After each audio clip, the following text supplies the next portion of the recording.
Lucia. Very good. Okay. Meron ba? Okay. Nakinig kayo kay Father kanina, tama? So, dapat alam niyo yung sagot, ano? So, okay, makinig. Saan nagpakita ang Our Lady of Fatima? Nakinig kayo kanina? Saan siya nagpakita? Father, pwede po kasi. Okay. Halika dito, ate. Sino po? Portugal. Okay. Very good. Panglima. So, kailan ang piyesta ng Our Lady of Fatima? Taas ang kamay. Sino may alam? Ha? Kailan? Kailan, kuya? Yes? May 13. May 13. Tama po, Father? Okay. May 13, 1917. Okay. Ito. Okay, diba nag-catechize po ako kanina? Nabanggit ko kung ilang beses po nagpakita si Our Lady of Fatima.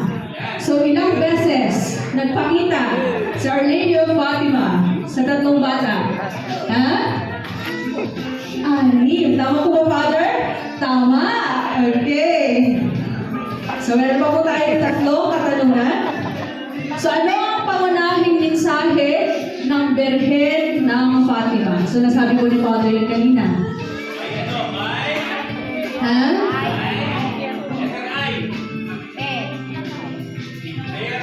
Empierno. Very good.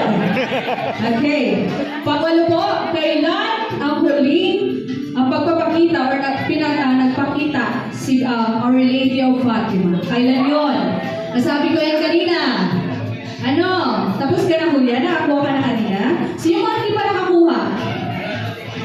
Okay.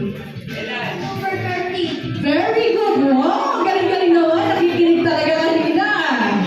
Very good. Okay. So, yung pang siyang po na katanungan, no? So, bigay ang buong pangalan ng inyong coordinator dito sa Madriano. Sino ang nakakalam? Buong pangalan, ha? Buong pangalan. May nakakalam ba? Buong pangalan? Ala, hindi mo alam. Dapat alam nyo. Ha? Jasmine Madriaga. Very good. Okay, yung pang-sampu po, ano? Ano ang buong pangalan ng ating mahal na Cora Barroco? Ano pangalan ni Father? Binanggit ko yan kanina. Wala kayo dyan. Ha? Ha? Buong pangalan ni Father? Ang ating mahal na Cora Barroco. Ano? Sino nakakalam? Ako na lang. Alam mo,